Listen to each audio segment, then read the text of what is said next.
आप सभी को जय श्री श्याम और जय श्री राम भी। आज मैं आपको सोच रही थी एक स्टोरी सुनाने की, तो मैं आ गई हूँ स्टोरी सुनाने।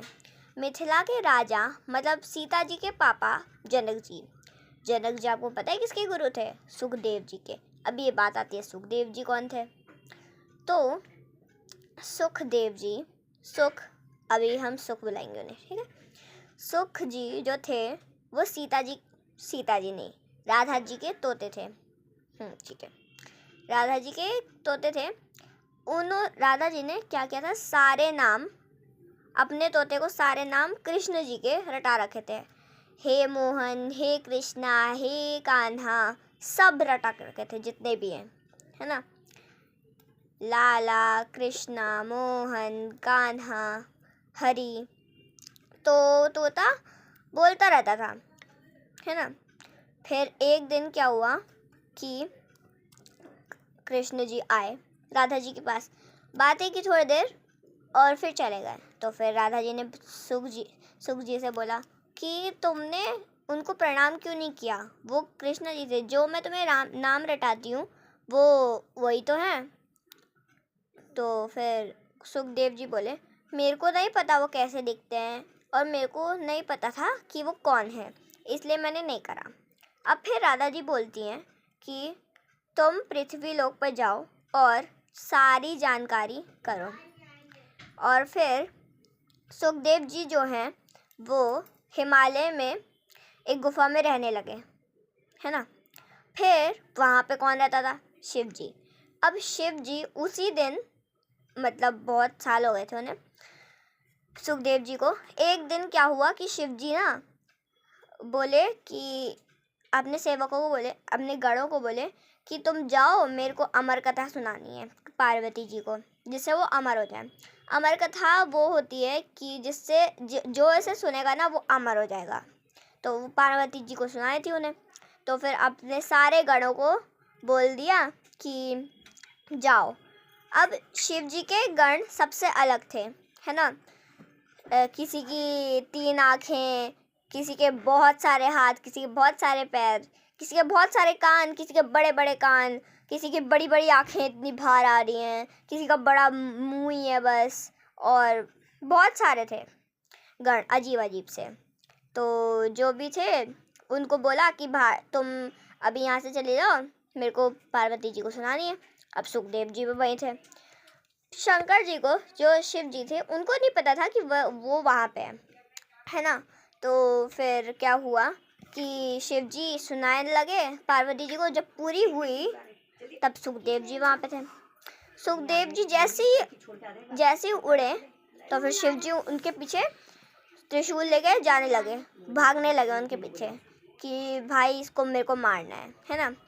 सुखदेव जी भागने लगे, पूरा पृथ्वी लोक का चक्कर मारा है। और आप जानते होंगे, आप में से कुछ लोग जानते होंगे वेदव्यास जी को, है ना। कमेंट्स में कर देना फिर जो लोग जानते हैं वेदव्यास जी को। वेदव्यास जी तो जो थे ना, उन्होंने उनकी पत्नी जो थी, उनका नाम मुझे याद नहीं आ रहा है कौन थी। हाँ, तो फिर अभी पत्नी होते हैं। वेदव्यास जी की जो पत्नी थी उनके पेट पे चले गए सुखदेव जी, पेट में, गले से पेट में चले गए, है ना। फिर शिव जी भी खटखटाए, भाई वो अंदर है। तो फिर वेदव्यास जी ने बोला, क्या हुआ भाई, इतने गुस्से में क्यों? वो भी एक भगवान का ही रूप थे वेदव्यास जी। तो बोले, वे करें क्यों कि तुम क्यों इतना त्रिशूल लेके भाग रहे हो? तो शिव जी ने सारी बात बताई। फिर वेदव्यास जी ने बोला कि अगर अमर कथा सुनी ली है तो वो मरेगा कैसे भाई? तो फिर 16 साल 16 ईयर्स तक वो पेट में ही रहे उनके। फिर विष्णु जी को बुलाया गया भाई। तो विष्णु जी को जैसे ही बुलाया गया, फिर तोते ने कहा कि मेरी शर्त माननी पड़ेगी तभी आऊँगा बाहर। उसको मनाया गया सुखदेव जी को कि आ जाओ बाहर, आ जाओ बाहर। नहीं आए वो। फिर उन्होंने बोला एक ही शर्त पे आऊँगा। तो फिर उन्होंने बोला कि मैं जैसे ही पेट से बाहर आऊँगा तब मेरे को माया नहीं पकड़नी चाहिए। जैसे हम ना, जैसे जब पैदा नहीं हुए थे तब ना जब हम पेट में होते हैं तब हम भगवान से वादा करके आते हैं कि वो करो, क्या कहते हैं, हम आपको प्राप्त कर लेंगे, बहुत भजन करेंगे आपका। पर जब जैसे ही आते हैं हम, माया पकड़ लेती है हमें।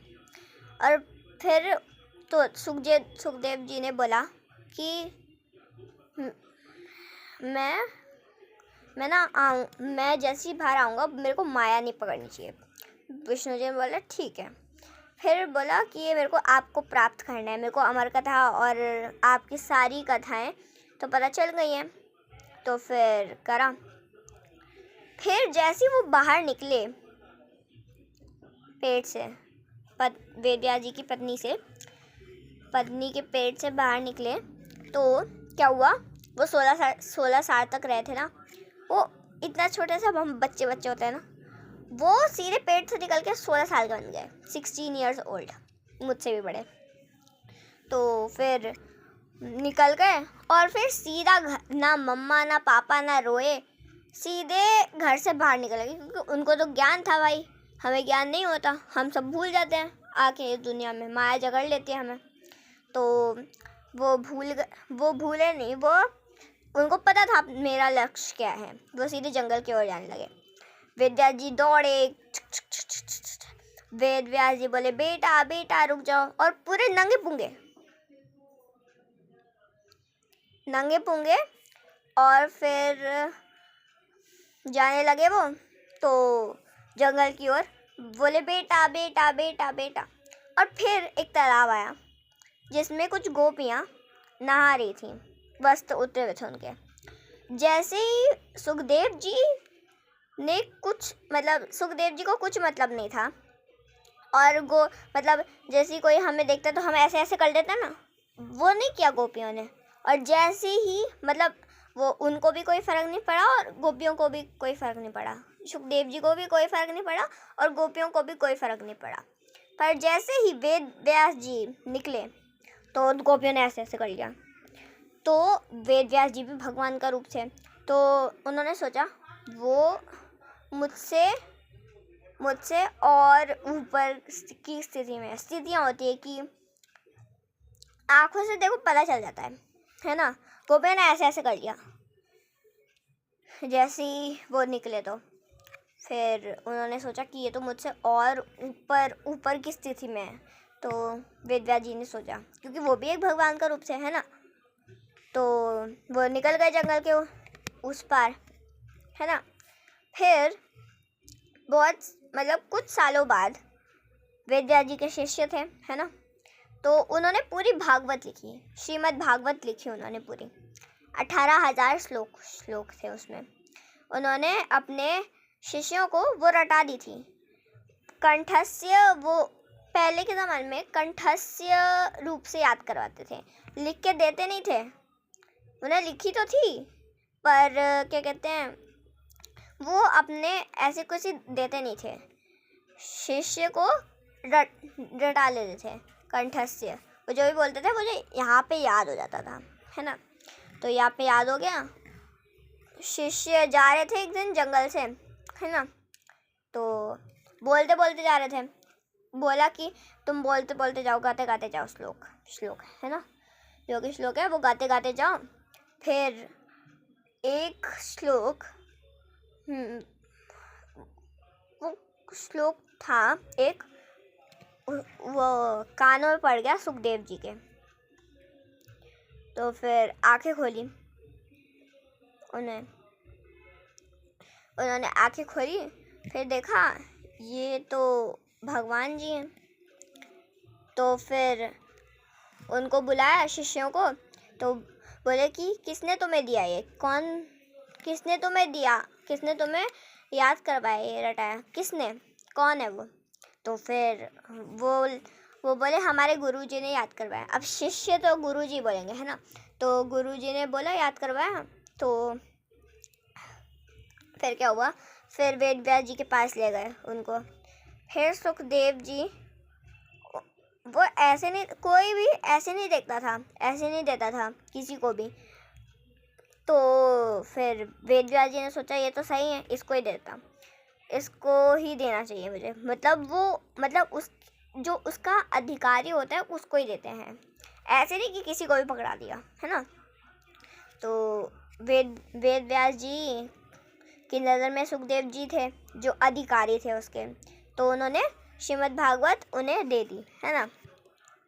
फिर वो वापस पहुंच गए राधा रानी के पास और फिर यही कहानी ख़त्म होती है। राधा रानी के पास पहुंच गए वो वापस। और सोचो सुखदेव जी कितने ऊपर, वेद व्यास जी से भी ऊपर जो है वो सुखदेव जी हैं। और सुखदेव जी किसके शिष्य थे? जनक जी के। इसलिए तो वो राधा रानी के पापा बने।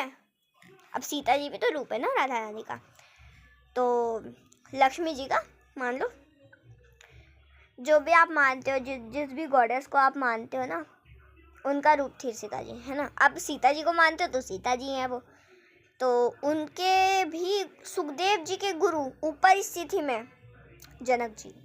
सोचो जनक जी कितने महान होंगे, इसलिए तो वो सीता जी के पापा बने। और बस, तो मेरी कहानी यहीं पे ख़त्म होती है। तो राधे राधे, बाय बाय, जय श्री श्याम, जय श्री राम।